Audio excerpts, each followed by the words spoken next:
léegi ñu wax ci ponk mu mujj bi ñu ngi wax état de droit liberté de presse démocratie et tout tey benn journaliste Cheikh Yérim Seck jënd wax après ñu jàpp ko ci nar ko see sonal Sénégal fii ndax tamit suñu niveau de démocratie fu mu toll ak liberté de la presse fu mu toll ndax loolu itam du dellu gannaaw tuuti. Bon, je pense qu'il y a trois choses à tirer de ça. La liberté d'expression, l'article 8 de la Constitution sénégalaise, c'est bien la liberté d'expression, mais dans les limites de ce qui est permis. C'est pas du libertinage, liberté absolue amul ci monde bi da ngay am liberté d'exercer mais dafay limiter là où commence celle de l'autre. Tu ne peux pas dire n'importe quoi dans ce pays aussi te bu ñu la laajee nga prouver ko mooy deuxième élément bu may wax question de preuve man lu ñu ma laaj te ma génne ko wax ko wala def ko boo ma laajee ma prouver ko. C'est vrai que cette pratique-là il faut que les Sénégalais se l'approprient aussi xam ne di prouver di wax li ñuy wax mais di wax nii.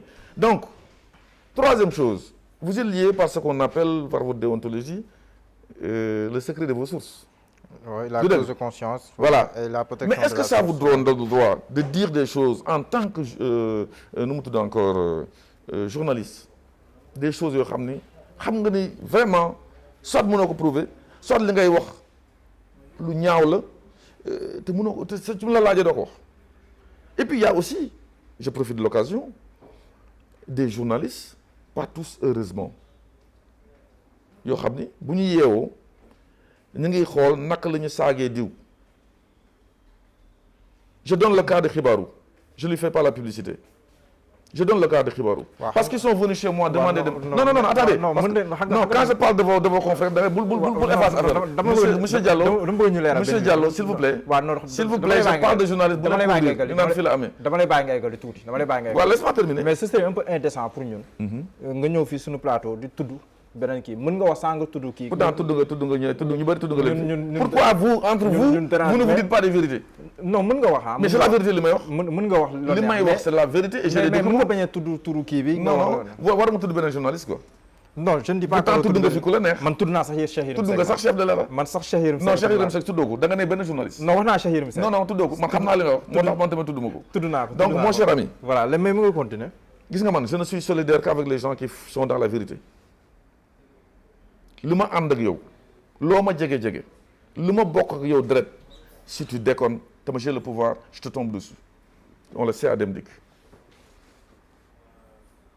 Vous m'avez donné tout à l'heure benn exemple effectivement c'est comme ça il faut être dans la vérité sénégalais il faut ñu am ay rapport sain avec ce qu'on appelle la vérité. gis nga on ne peut pas avoir ce presse jël booy xasaa yooyu yeewu nga titre par exemple Dakar Doul Dem Dikk DDD Moussa jënd sama photo teg ci tous les jours que je fais voilà des DG qui affrontent Macky Sall qui affrontent leur ministre que voulez-vous man on m'a vu affronter mon ministre je dis des choses comme il le faut je gère ces gens-là li ñuy def c'est pas du journalisme malheureusement. waaw ñooñu taxul ñuy wax gis nga nit non si. am na solo man ñi tax may wax mooy les journalistes modèles man ñoo tax may wax. kooku moom am na te bëri na.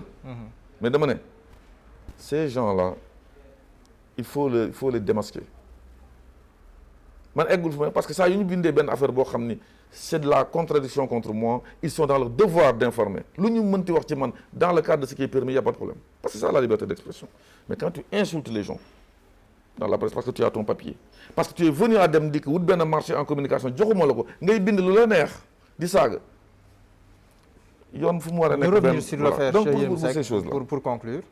bon léegi tudd nga Cheikh Yérim je peux effectivement Cheikh Yérim je le connais très bien je dis bien très bien du tey je l'ai connu en 2011 lorsque nous étions en train de nous battre pour faire partir Wade je l'ai connu de près.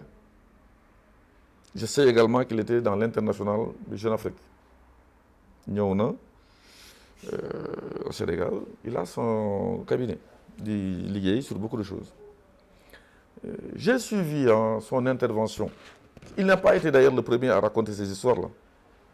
waaw am na beneen journaliste tam bu ko wax. am na beneen il s'appelle Pape Alé Niang man du ma waxantu damay tudd parce que Sénégal loolu mooy seen problème il l'a dit.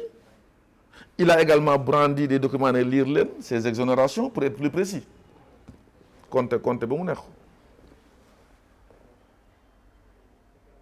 peut-être Pape Alé a des preuves parce qu'il a montré des choses du dëgg peut-être que l'autre n'a pas de preuve il a dit des choses je laisse à la justice faire le travail. d'accord loolu mooy dëgg. kee day protéger sur ça. merci beaucoup mais amoon nañu mbégte dalal. bon je pense qu'il était très précis voilà que je suis di nuyu waa Sénégal bi yëpp di nuyu sénégalais yëpp